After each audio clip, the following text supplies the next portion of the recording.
जय श्री कृष्णा। आइए सुनते हैं गरुड़ पुराण का 7वां अध्याय। सूत जी ने कहा, ऐसा सुनकर पीपल के पत्ते की भांति कांपते हुए गरुड़ जी ने प्राणियों के उपकार के लिए पुनः भगवान विष्णु से पूछा। गरुड़ जी ने कहा, हे स्वामी, किस उपाय से मनुष्य प्रमादवश अथवा जानकर पाप कर्मों को करके भी यम की यातना को न प्राप्त हो, उसे कहिए। संसार रूपी सागर में डूबे हुए दीन चित्त वाले, पाप से नष्ट बुद्धि वाले तथा विषयों के कारण दूषित आत्मा वाले मनुष्यों के उद्धार के लिए हे माधव, पुराणों में सुनिश्चित किए गए उपाय को बताइए, जिससे मनुष्य सद्गति प्राप्त कर सके। श्री भगवान बोले, हे ताच्छर्य, मनुष्यों के हित की कामना से तुमने अच्छी बात पूछी है। सावधान होकर सुनो, मैं तुम्हें सब कुछ बताता हूँ। हे खगेश्वर, मैंने इसके पहले पुत्र रहित और पापी मनुष्यों की यातना का वर्णन किया है। पुत्रवान तथा धार्मिक मनुष्यों की पूर्वोक्त दुर्गति कभी नहीं होती। यदि आपने पूर्वार्जित कर्मों के कारण पुत्रोत्पत्ति में विघ्न हो तो किसी उपाय से पुत्र की उत्पत्ति संपन्न करें। हरिवंश पुराण की कथा सुनकर विधान पूर्वक सच्चंडी यज्ञ करके तथा भक्ति पूर्वक शिव की आराधना करके विद्यवान को पुत्र उत्पन्न करना चाहिए। यतः पुत्र पितरों की पुम नामक नरक से रक्षा करता है। अतः स्वयं भगवान ब्रह्मा ने ही उसे पुत्र नाम से कहा है। एक धर्मात्मा पुत्र संपूर्ण कुल को तार देता है। पुत्र के द्वारा व्यक्ति लोगों को जीत लेता है, ऐसी सनातनी श्रुति है। इस प्रकार वेदों ने भी पुत्र के उत्तम महात्म्य को कहा है। इसलिए पुत्र का मुख देख करके मनुष्य पितृ ऋण से मुक्त हो जाता है। पौत्र का स्पर्श करके मनुष्य तीनों ऋणों देव, ऋषि, पितृ से मुक्त हो जाता है। इस प्रकार पुत्र, पौत्र तथा प्रपौत्रों से यमलोक का अतिक्रमण करके स्वर्ग आदि को प्राप्त करता है। ब्रह्म विवाह की विधि से ब्याही गई पत्नी से उत्पन्न औरस पुत्र ऊर्ध्व गति प्राप्त कराता है और संग्रहित पुत्र अधोगति की ओर ली जाता है। हे खग श्रेष्ठ, ऐसा जानकर के व्यक्ति हीन जात की स्त्री से उत्पन्न पुत्रों को त्याग दे। हे खग, सवर्ण पुरुषों से सवर्णा स्त्रियों में जो पुत्र उत्पन्न होते हैं वे औरस पुत्र कहे जाते हैं और वे ही श्राद्ध प्रदान करके पितरों को स्वर्ग प्राप्त कराने के कारण होते हैं। औरस पुत्र के द्वारा किए गए श्राद्ध से पिता को स्वर्ग प्राप्त होता है। इस विषय में क्या कहना। दूसरे के द्वारा दिए गए श्राद्ध से भी प्रेत स्वर्ग को चला जाता है। इस विषय में सुनो। यहाँ मैं एक प्राचीन इतिहास कहूँगा जो औधर्वदैहिक दान के श्रेष्ठ महात्म्य को सूचित करता है।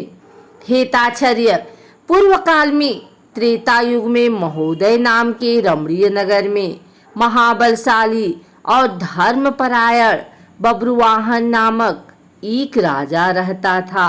वह यज्ञानुष्ठान परायण, दानियों में श्रेष्ठ, लक्ष्मी से संपन्न, ब्राह्मण भक्त तथा साधु पुरुषों के प्रति अनुराग रखने वाला, शील तथा आचार आदि गुणों से युक्त, स्वजनों के प्रति अपनत्व और इतर जनों के प्रति दया के भाव से संपन्न था। छात्र धर्म परायण वह राजा औरस पुत्र की भांति धर्म पूर्वक अपनी प्रजा का पालन करता था और दंड देने योग्य अपराधियों को दंड देता था। वह महाबाहु किसी समय सेना के साथ मृगया के लिए नाना वृक्षों से युक्त एक घनघोर वन में प्रविष्ट हुआ। वह वन नाना मृगगणों से व्याप्त और अनेक पक्षियों से भरा हुआ था। उस समय राजा ने वन के मध्य में दूर से एक मृग को देखा। राजा के द्वारा सुदृढ़ बाण से विद्ध वह मृग बाण सहित जंगल में अदृश्य हो गया। रुधिर से गीली हुई घास पर अंकित चिन्ह से राजा ने उसका पीछा किया। तब मृग के प्रसंग से वह राजा दूसरे वन में जा पहुंचा। भूख प्यास से सूखे हुए कंठ वाला तथा परिश्रम के संताप से पीड़ित उस राजा ने एक जलाशय के समीप पहुंचकर घोड़े के साथ उसमें स्नान किया तथा कमल की गंध आदि से सुगंधित शीतल जल का पान किया। इसके बाद उस जलाशय से बाहर निकलकर श्रम रहित राजा बभ्रुवाहन ने वृक्ष रूपी विशाल शाखाओं के कारण फैले हुए मनोहर और शीतल छाया वाले तथा पक्षी समूहों से कुंजित एक वट वृक्ष देखा। वह वृक्ष संपूर्ण वन की महती पताका की भांति स्थित था। उसकी जड़ के पास जाकर राजा बैठ गया। उसके बाद राजा ने भूख और प्यास से व्याकुल इंद्रियों वाले ऊपर की ओर उठे हुए बालों वाले अत्यंत मलिन कुबड़े और मांस रहित एक भयावह प्रेत को देखा। उस विकृत आकृति वाले भयावह प्रेत को देखकर बभ्रुवाहन विस्मित हो गया। प्रेत भी घने जंगलों में आए हुए राजा को देखकर चकित हो गया और समुत्सुक मन वाला होकर वह प्रेतराज उसके पास आया। हे ताच्छर्य, तब उस प्रेतराज ने राजा से कहा, हे महाबाहो, आपके संबंध से मैंने प्रेत भाव का त्याग कर दिया है, अर्थात मेरा प्रेत भाव छूट गया है और मैं परम शांति को प्राप्त हो गया हूँ तथा धन्यंतर हो गया हूँ। राजा ने कहा, हे कृष्ण वर्ण वाले तथा भयावह रूप वाले प्रेत, किस कर्म के प्रभाव से देखने में डरावने लगने वाले और बहुत ही अमंगलकारी इस प्रेतत्व स्वरूप को तुमने प्राप्त किया है।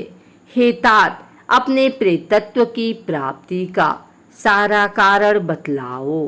तुम कौन हो और किस दान से तुम्हारा प्रेतत्व नष्ट होगा। प्रेत ने कहा, हे श्रेष्ठ राजन, मैं आरंभ से आपको सब कुछ बतलाता हूँ। प्रेतत्व का कारण सुनकर आप कृपया उसे दूर करने की दया कीजिए। वैदिश नाम का एक नगर था जो सभी प्रकार की संपत्तियों से समृद्ध, नाना जनपदों से व्याप्त, अनेक प्रकार के रत्नों से परिपूर्ण, धनिकों के भवनों तथा देव एवं राजप्रसादों से सुशोभित और अनेक प्रकार के धर्मानुष्ठानों से युक्त था। हे तात, मैं वहां रहता हुआ निरंतर देव पूजा किया करता था।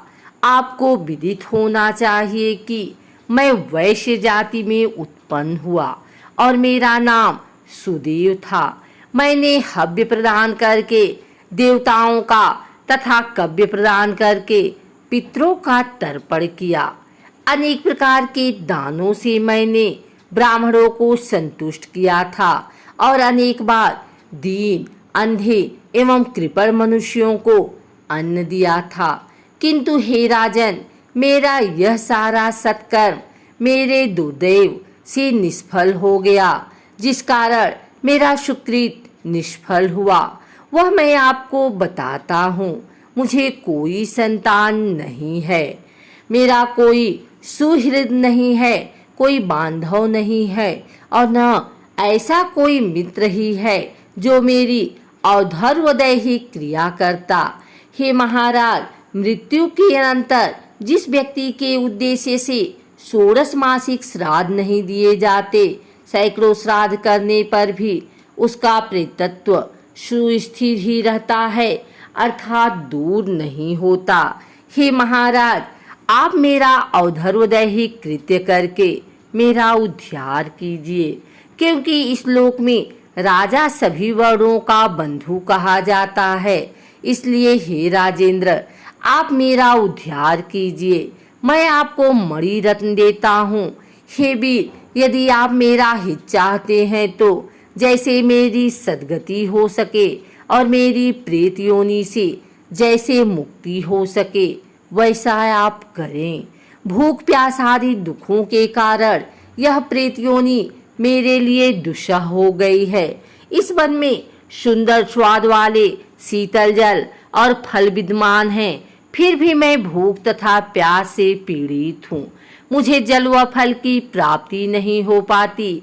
हे राजन, यदि मेरे उद्देश्य से यथाविधि नारायण बलि की जाए, उसके बाद वेद मंत्रों के द्वारा मेरी सभी औधर्वदैहिक क्रिया संपन्न की जाए, तो निश्चित ही मेरा प्रेतत्व नष्ट हो जाएगा। इसमें कोई संशय नहीं है। मैंने सुन रखा है कि वेद के मंत्र, तप, दान और सभी प्राणियों में दया, सत्शास्त्रों का श्रवण, भगवान विष्णु की पूजा और सज्जनों की संगति, ये सब प्रेत योनि के विनाश के लिए होते हैं। इसलिए मैं आपसे प्रेतत्व को नष्ट करने वाली विष्णु पूजा को कहूँगा।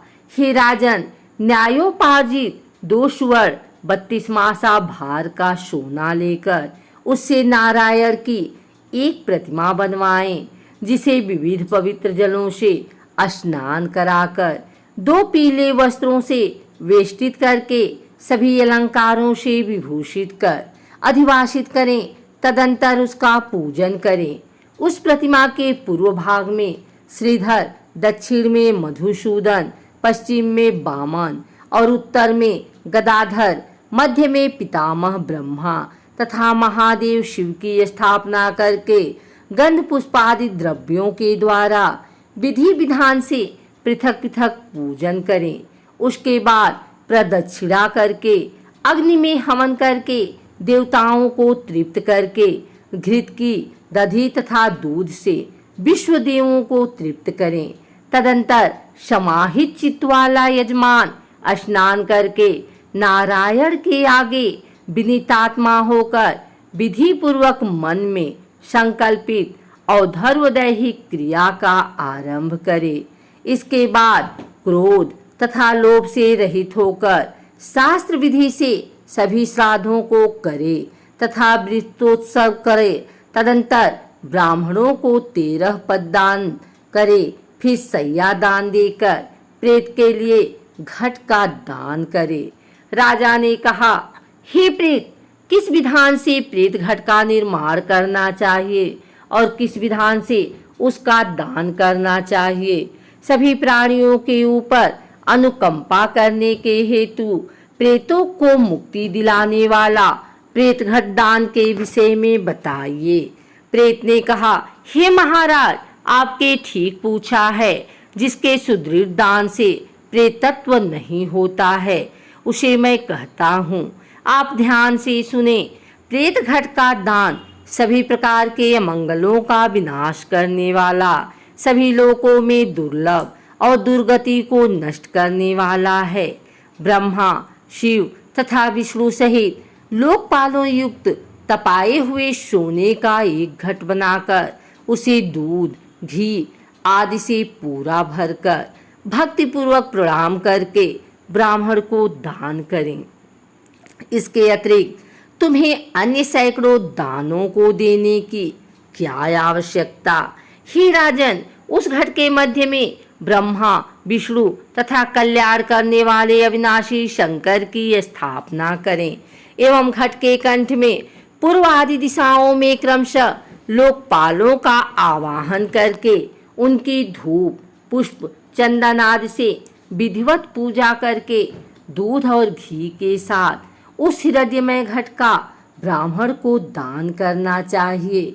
हे राजन, प्रेतत्व की निवृत्ति के लिए सभी दानों में श्रेष्ठ और महापातकों का नाश करने वाले इस दान को श्रद्धा पूर्वक करना चाहिए। श्री भगवान ने कहा, हे कश्यप पुत्र गरुड़, प्रेत के साथ इस प्रकार बातचीत हो ही रही थी कि उसी समय हाथी, घोड़े आदि से व्याप्त राजा की सेना पीछे से वहां आ गई। सेना के आने के बाद राजा को महामणि देकर उन्हें प्रणाम करके पुनः अपने उद्धार के लिए औधर्ववैदिक क्रिया करने की प्रार्थना करके वह प्रेत अदृश्य हो गया। हे पक्षी, उस वन से निकलकर राजा भी अपने नगर को चला गया और अपने नगर में पहुंचकर प्रेत के द्वारा बताए हुए वचनों के अनुसार उसने विधि विधान से औधर्वदैहिक क्रिया का अनुष्ठान किया। उसके पुण्य प्रदान से मुक्त होकर प्रेत स्वर्ग को चला गया। जब दूसरे के द्वारा दिए हुए श्राद्ध से प्रेत की सद्गति हो गई, तो फिर पुत्र के द्वारा प्रदत्त श्राद्ध से पिता की सद्गति हो जाए, इसमें क्या आश्चर्य। इस पुण्यप्रद इतिहास को जो सुनता है और जो सुनाता है, वे दोनों पापाचारों से युक्त होने पर भी प्रेतत्व को प्राप्त नहीं होते। इस प्रकार गरुड़ पुराण के अंतर्गत शारोद्वार बब्रुवाहन प्रेत संस्कार नामक 7वां अध्याय पूरा हुआ।